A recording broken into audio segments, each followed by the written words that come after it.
Hello learners, welcome back to my YouTube channel. और इस video में मैं आप लोगों के साथ डिस्कस करने वाली हूँ लेक्चर 83, जो मैंने एमसीक्यूज़ की सीरीज स्टार्ट की हुई है यूजीसी नेट कॉमर्स के लिए। और इससे पहले की जो वीडियोस हैं लेक्चर 1 टू लेक्चर 82 की जो वीडियोस हैं उनकी प्लेलिस्ट का लिंक नीचे डिस्क्रिप्शन बॉक्स में प्रोवाइड किया गया है, वहाँ आप क्लिक करके देख सकते हो। और इसमें बहुत सारे क्वेश्चंस लेक्चर 82 तक डिस्कस हो चुके हैं एंड विद डिटेल। तो आप लोगों को ज़रूर प्रैक्टिस करनी चाहिए इन क्वेश्चंस की। और अगर अभी तक आप लोगों ने इस यूट्यूब चैनल को सब्सक्राइब नहीं किया है देन यू कैन सब्सक्राइब और बेल आइकन को प्रेस कर सकते हो ताकि आपको अपकमिंग वीडियोस का टाइमली नोटिफिकेशन मिल सके। तो हम स्टार्ट करते हैं लेक्चर 83 को। सो फर्स्ट क्वेश्चन है, out of the following statements, आपको यहाँ 4 स्टेटमेंट्स दी गई हैं, which of them explains the difference between enculturation and acculturation.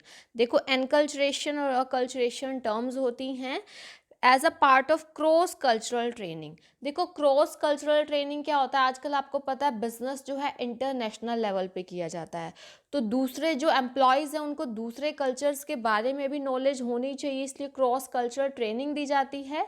Okay, तो आपको ये तो मीनिंग क्लियर हो गया कि क्रॉस कल्चरल ट्रेनिंग क्या होता है। तो उसमें जो 2 टर्म्स है, एक होती है हमारी एनकल्चरेशन, एक है अकल्चरेशन, तो दोनों में डिफरेंस है। और वही डिफरेंस इन चारों स्टेटमेंट्स में से कौन सा करेक्ट है, कौन सा सही है, इनके बारे में वही हमें पॉइंट आउट करना है। तो सबसे पहले आप लोगों को एक चीज़ पता होनी चाहिए कि एनकल्चरेशन क्या होता है और अकल्चरेशन क्या होता है। देखो, एनकल्चरेशन होता है कि जिस सोसाइटी के आप पार्ट हो, ठीक है, तो उन उसके कल्चर को जब आप सीखते हो, यानी कि जो आपका कह सकते हो नेटिव कल्चर है, ठीक है। एनकल्चरेशन क्या होता है कि जिस सोसाइटी के आप पार्ट हो उसको सीख रहे हो, ठीक है, अपने ही कल्चर को। और जब बात करते हैं अकल्चरेशन की, जब आप दूसरे कल्चर्स, यानी कि जब आप दूसरे कल्चर के इंट्रैक्शन में आते हो तो उनको अडेप्ट करने की भी कोशिश करते हो, तो वो होता है हमारा अकल्चरेशन। तो आई होप आपको दोनों का मीनिंग क्लियर हुआ होगा। अब हम टर्म्स पता करते हैं इनका क्या है आगे स्टेटमेंट्स का। देखिए, फर्स्ट है, enculturation refers to the process of learning and adopting host culture. Host culture मतलब दूसरी कंट्रीज़ के, दूसरे लोगों के कल्चर को, नॉर्म्स को वो करना। और जबकि एक्लट्रेशन का है learning our own native culture. देखिए, यहाँ उल्टा दिया हुआ है, यहाँ पे अगर यहाँ पर अकल्चरेशन की जगह एनकल्चरेशन होता, क्योंकि एनकल्चरेशन में हम लोग खुद के नेटिव कल्चर को लर्न करते हैं और अकल्चरेशन में जो है लर्निंग और अडॉप्टिंग करते हैं हम होस्ट कल्चर नॉर्म्स की। तो ये गलत हो गया फर्स्ट वाला। और देखो, जिनको ये फर्स्ट टाइम टर्म पढ़ रहे हो एनकल्चरेशन अकल्चरेशन, तो साथ के साथ अपने नोट्स में ज़रूर ऐड करना है आप लोगों को, ठीक है। ये मैं आपको बार बार बताती हूँ, ये आपकी स्ट्रेटेजी होनी चाहिए जो आप नोट्स बना रहे हैं अपने नेट एग्जाम के लिए। उसमें जो भी नई चीज़ पता चलेगी वो साथ के साथ ऐड करनी है, ताकि अगर उससे रिलेटेड अगेन क्वेश्चन आता है तो आप उसको इजीली कर पाओ, ठीक है। बी देखिए, enculturation is anthropological term use for socialisation like acculturation. देखो, बिल्कुल है। एंथ्रोपोलॉजी क्या होता है कि स्टडी ऑफ ह्यूमन सोसाइटी और उनका कल्चर, यही है। तो एनकल्चरेशन और मतलब सोशलाइजेशन ही होता है अकल्चरेशन, दोनों में। तो ये टर्म तो सही है, बी वाली। उसके बाद देखिए, both term refers to the process of learning through social interaction. बिल्कुल, आप सोशल इंटरेक्शन के थ्रू ही सीखते हो कल्चर में, बस ये एनकल्चरेशन में आप अपना नेटिव कल्चर सीखते हो और अकल्चरेशन में आप दूसरा होस्ट कल्चर सीखते हैं, ठीक है, उसको अडेप्ट करते हैं। सो सी भी सही है। अब डी देखिए, enculturation refers to the process of learning our own culture और acculturation refers to the process of learning host culture norms. यहाँ पर बिल्कुल सही मीनिंग दिया हुआ है, तो बी सी डी हमारे यहाँ पर करेक्ट हैं और वो आपके थर्ड ऑप्शन में दिया है। आई होप अब आपको ये तीनों term cross cultural training, enculturation, acculturation, ये क्लियर हो गई होंगी। फिर भी अगर आपको कोई भी डाउट होगा then you can ask me, okay. Next है question, arrange the following steps of marketing process in proper sequence.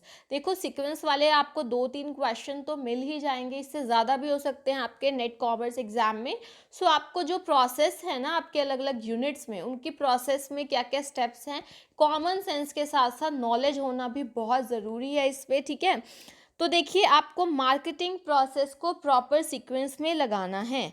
तो देखिए, अब आपको यहाँ स्टेप दिए गए हैं, जैसे कि construct and integrated marketing programme जो कि डिलीवर करेगा सुपीरियर वैल्यू। कैप्चर वैल्यू करना कस्टमर से प्रॉफिट्स वगैरह क्रिएट करने के लिए, और कस्टमर इक्विटी। सी है understand the market place and customer needs and wants. देखो हम लोग देखते हैं कि सबसे पहले हमें अपने कस्टमर की नीड्स एंड वांट्स को देखना होता है कि वो लोग एक्चुअली क्या चाह रहे हैं, उसी के अकॉर्डिंग हम आगे डिज़ाइनिंग करेंगे ना।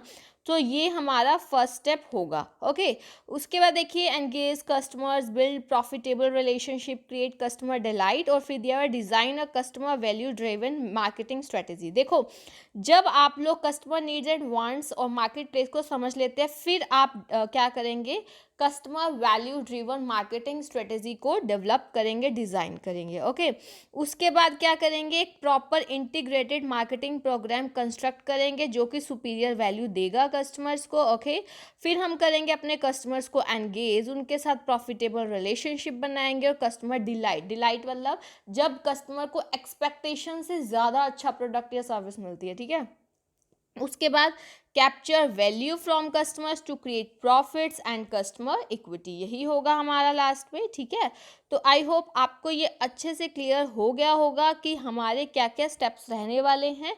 इन चीज़ों में आप कॉमन सेंस भी अप्लाई कर सकते हैं अपना, जो सीक्वेंस वाले होते हैं। सो यहाँ पर हमारा सीक्वेंस बन रहा है this one. Okay, next question देखिए, given below are two statements, one is labelled as assertion and the other is reason.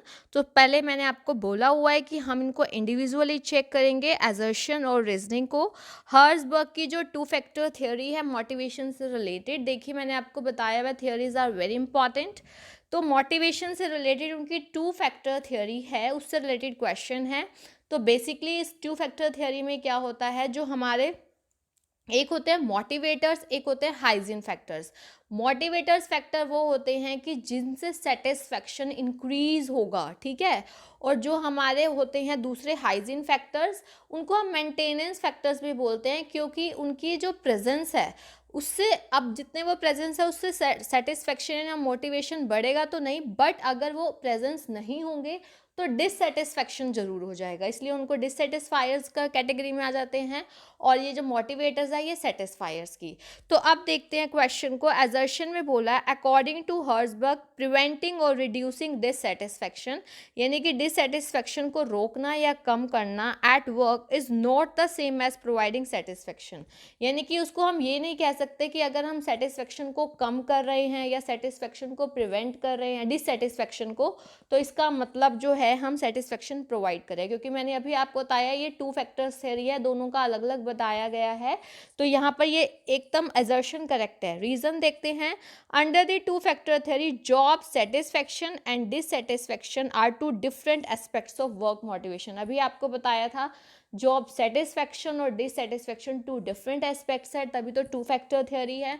So reasoning भी करेक्ट है और करेक्टली उसको असर्शन को एक्सप्लेन भी कर रही है। So both A and R true and R is the correct explanation of A. Okay, next a question, in which of the following situations the payback period method is advised for evaluation of investment opportunities। देखिए आप लोग capital budgeting में पढ़ते हैं ना, हम लोग देखते हैं डिफरेंट जो है हमारे इवैल्यूएशन के लिए, इन्वेस्टमेंट अपॉर्चुनिटीज़ के लिए। तो वन ऑफ दैम इज पे बैक पीरियड। पे बैक पीरियड मेथड में हम लोग ये देखते हैं कि जो हमारा हमारा कैश जो हमने इन्वेस्ट किया है, इनफ्लो जो किया है, मतलब अब देखिए इसमें क्या होता था, सॉरी आउटफ्लो जो आपने इनिशियल किया है वो कितनी जल्दी हमारे पास रिकवर हो जाएगा। हम प्रॉफिटेबिलिटी पे ध्यान नहीं देखते, हम ये देखते हैं कि कितने सालों में, हम ये देखते हैं कि मान लो दो को कंपैरिजन करना है तो जिसमें हमें सबसे कम पे बैक पीरियड होगा वही हम अडॉप्ट कर लेते हैं। ऐसा ही करते हैं ना कि कम से कम टाइम में हमारे पैसे वापस आ जाए। तो आप देखेंगे कौन सी सिचुएशन में आप लोग पे बैक पीरियड यूज करेंगे। तो फर्स्ट है आपका देखिए over leveraged business. Over leveraged का मतलब जिन्होंने बहुत ज़्यादा डेट लिया हो, ओवर लिवरेज यानी कि बहुत ज़्यादा लोन अमाउंट लिया हो, तो ऑब्वियस है वहाँ पर पे बैक पीरियड ही यूज़ करेंगे कि जल्दी से जल्दी हमारा पैसा वापस आए और हम अपने लोन को रिकवर कर पाए। तो फर्स्ट आएगा कैश रिच बिजनेस ही है, तो हमें पे बैक पीरियड यूज़ करने की ज़रूरत ही नहीं है, क्योंकि वो कैश उनके पास ऑलरेडी है, कैश रिच बिजनेस है, तो ये बी कैंसिल हो जाएगा। उसके बाद देखिए अनसर्टेन मार्केट कंडीशंस, जब हमें मार्केट कंडीशंस अनसर्टेन लग रही हैं तो ऑब्वियस है हम पे बैक पीरियड यूज़ करेंगे, कि क्योंकि हमें पता नहीं है फ्यूचर में क्या हो सकता है, तो हम जल्दी से जल्दी अपना वापस से जो हमने प्रोजेक्ट में लगाया है वो उसको रिकवर करना चाहते हैं, तो सी भी आएगा। अगर स्टेबल मार्केट कंडीशन है तो पे बैक पीरियड को यूज़ करने की ज़रूरत नहीं है, तो ए एंड सी हमारा बनेगा। ठीक है, आई होप आपको ये क्वेश्चन अच्छे से क्लियर हुआ होगा। नेक्स्ट है which one of the following statements is true in partnership. आपको बताना है कौन सी स्टेटमेंट जो है ट्रू है पार्टनरशिप में। सो फर्स्ट ऑफ ऑल देखिए, यहाँ पे आपको बेसिक्स ज़रूर पता होने चाहिए हर चीज़ के, क्योंकि बेसिक्स से भी आपके क्वेश्चन आते हैं, जैसा कि इस क्वेश्चन में पार्टनरशिप के जो बेसिक नॉलेज है उससे पूछा गया है। आपको बताना है कौन सी स्टेटमेंट ट्रू है, इसका मतलब 3 स्टेटमेंट्स आपको गलत दी होंगी, एक सही होगी। देखिए in the absence of any provision in the partnership deed, यानी कि जब पार्टनरशिप डीड साइलेंट है तो only a working partner is entitled to remuneration, ये गलत है। क्योंकि अगर पार्टनरशिप डीड साइलेंट है तो किसी को भी, किसी भी पार्टनर को रेम्युनरेशन नहीं मिलेगी, चाहे वो वर्किंग हो चाहे नॉन वर्किंग हो। सो ये स्टेटमेंट गलत है, हमें ट्रू पहचानना है। सेकेंड देखिए, any firm which earns normal profit has no goodwill. देखो आपने कॉन्सेप्ट पढ़ा है, नॉर्मल प्रॉफिट मतलब वही इंडस्ट्रीज में जो फर्म्स है वो नॉर्मल प्रॉफिट अर्न कर रही हैं, तो यहाँ पे नो गुडविल बिल्कुल करेक्ट है। अगर सुपर प्रॉफिट हम लोग समझते हैं आगे नॉर्मल से ज़्यादा एक्सेस, तब हम गुडविल करते हैं, लेकिन अगर any firm which earns only normal profit has no goodwill, ये स्टेटमेंट ट्रू है और यही हमारा आंसर होगा। बट फिर भी आपको बाकी दोनों स्टेटमेंट्स पता होने चाहिए। The business of the firm must be carried on by all the partners, नहीं आपने डेफिनेशन भी पढ़ी होगी, कैरिड ऑन बाय वन मतलब उनकी तरफ से एक भी कर सकता है और ऑल ऑफ देम, तो ये स्टेटमेंट गलत है। Interest on loan given by a partner to the firm shall be paid if there are profit. देखो इंटरेस्ट ऑन लोन जो है, अगर पार्टनर ने लोन दिया है फर्म को, उस पर जो इंटरेस्ट है वो चार्ज अगेंस्ट प्रॉफिट है, तो चाहे वो लॉस भी हो तो भी वो पे करना पड़ेगा। तो यहाँ पे सिर्फ प्रॉफिट्स की बात हुई है, तो ये स्टेटमेंट भी गलत हो जाती है। सो हमारी ट्रू स्टेटमेंट ये है कि अगर नॉर्मल प्रॉफिट अर्न कर रही है फर्म तो नो गुडविल। आई होप आपको ये क्वेश्चंस जो मैंने करवाए हैं इन डिटेल क्लियर हो गए होंगे। किसी में भी कोई भी डाउट है आप लोग पूछ सकते हो कमेंट सेक्शन में, और टेलीग्राम ग्रुप भी ज्वाइन कर सकते हो जिसका लिंक डिस्क्रिप्शन बॉक्स में प्रोवाइड किया गया है। Okay, thank you so much, keep learning and have a nice day.